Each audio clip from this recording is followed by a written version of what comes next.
हरियाणा कांग्रेस विधायक दल के डिप्टी लीडर व नूंह विधायक चौधरी आफताब अहमद ने सोमवार को नूंह अनाज मंडी का दौरा किया और व्यवस्थाओं का जायजा लिया। इस दौरान विधायक ने किसानों और आढ़तियों से बातचीत की। किसानों ने आफताब अहमद को अपनी समस्याएं बताई, जिस पर विधायक ने सरकार को आड़े हाथों लिया। वहीं पत्रकारों से बातचीत के दौरान चौधरी आफताब अहमद ने कहा है कि बीजेपी जेजेपी सरकार किसानों को अनावश्यक परेशान नहीं करे। पहले सरकार ने फसल खरीदी केंद्रों की संख्या घटाई, फिर सरसों में नमी का बहाना बनाकर किसान को परेशान किया। लॉकडाउन में कैसे किसान अपनी फसल को बार बार सुखाएगा और बार बार मंडियों में लाएगा। Deputy leader CSC Haryana Aftab Ahmad ने कहा है कि किसानों को इतनी शर्तों में विधायक दिया है कि सरकार ने कहा है कि बीजेपी जेजेपी सरकार दावे तो बड़े बड़े करती है, लेकिन असल में किसानों के हितों के खिलाफ काम करती है। उन्होंने कहा है कि 25 किसानों को सुबह का 25 को शाम को फसल बेचने का पास मिल रहा है। ऐसे तो महीनों महीनों तक फसल खरीदी नहीं जा सकेगी। अगर किसान की सरकार खरीदी जा रही है करे ताकि नगद पैसा नहीं मिल रहा हो सके, उसे आप देखें लियाकत अली पत्रकार के मजबूर किया जा रहा है। एक तो लॉकडाउन, दूसरा ये फसल के पैसे न मिलने से किसान बहुत परेशानी में आ गया है।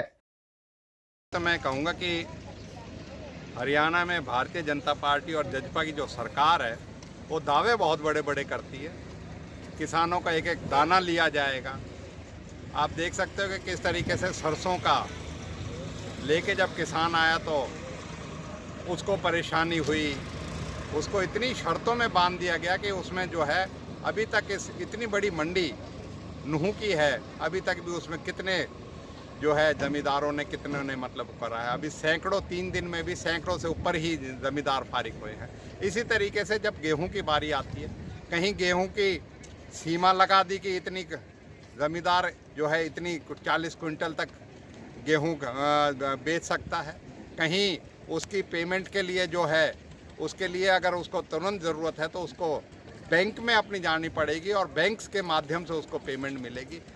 पहले ही किसान खासतौर पे हमारे इलाके का प्राकृतिक आपदा का मारा हुआ है, कहीं बारिश की वजह से, कहीं ओलावृष्टि की वजह से। और जब से ये कोविड-19 की महामारी हुई है, जब से आप देख सकते हो कि किस तरीके से मजदूर भी नहीं मिल पाया किसान को किसी अपनी उसके मदद के लिए। तो पहले ही इतनी विपदाओं से, इतनी मुसीबतों से किसान गुजर रहा है और ये सरकार दावे बड़े बड़े करती है कि हम किसान करेंगे, लेकिन मंडी में आके देखा तो आज सिर्फ 25 किसान सुबह आएंगे, 25 दोपहर बाद आएंगे। जगह भी 2-2 जगह कर दिया। उसके बावजूद ही आप समझ सकते हो कि इतनी बंदिशें लगाने का मकसद क्या है। किसानों के अगर सच्ची हमदर्दी दिखानी है तो किसानों का दाना खरीदने की जो नियत करी है, एक एक दाना खरीदेंगे, उसी का अनुरूप कार्य किया जाए।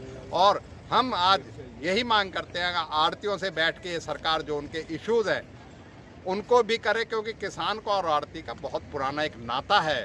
हरियाणा के किसान का, हरियाणा के आड़ती का नाता है। उससे हमारा बहुत मतलब सदियों से, दशकों से ये चीज़ हमारे लोगों के बीच में स्थापित हुई है, ये विश्वास स्थापित हुआ है। ये सरकार जो है अनावश्यक किसान को जो है परेशान ना करे, पहले ही परेशान हो रखी है, और ख़रीदारी करे पूरी नेक नियति से करे और जो कहती है उसको करे। ये नहीं कि कहने में तो दाना दाना खरीदा जाएगा, लेकिन करने में जो है उसमें फ़र्क है। और भेज दिया, हमारे अकाउंट में पैसे आते थे और किसानों को हम उनको पेमेंट कर देते और हमारे में कोई ये बंदिश नहीं थी कि आप उनको चेक दें या क्या दें, समझिए, वो सारा होता था। लेकिन अब ये बंदिश लगा दी कि सीधा चेक देंगे, बैंक में भी वहीं से जाएगा, आड़तियों के खाते में नहीं आएंगे। यानी एक ऐसी बंदिश डाल दी कि आड़ती और जमींदार का जो एक तालमेल है ना, उसको ख़त्म करना चाहते हैं। कहीं FCI की खरीद कर देते हैं, कहीं वो कर देते हैं। पहले लोकल एजेंसियाँ खरीद रही हैं तो वो माल ही परचेज करते ढंग से।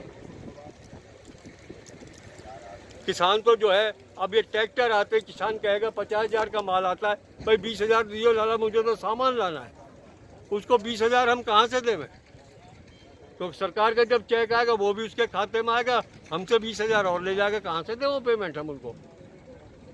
इतनी बड़ी समस्या खड़ी कर दी है। क्या चाहते हो? हम ये चाहते हैं कि जिस तरीके से पहले चल रहा था, पैसे हमारे अकाउंट में आवे और हम उनको पैसे दें, चेक से दें, कैसे दें, जिस तरीके से पहले चलती आई पिछले साल भी, उसी तरह ये चालू रहे।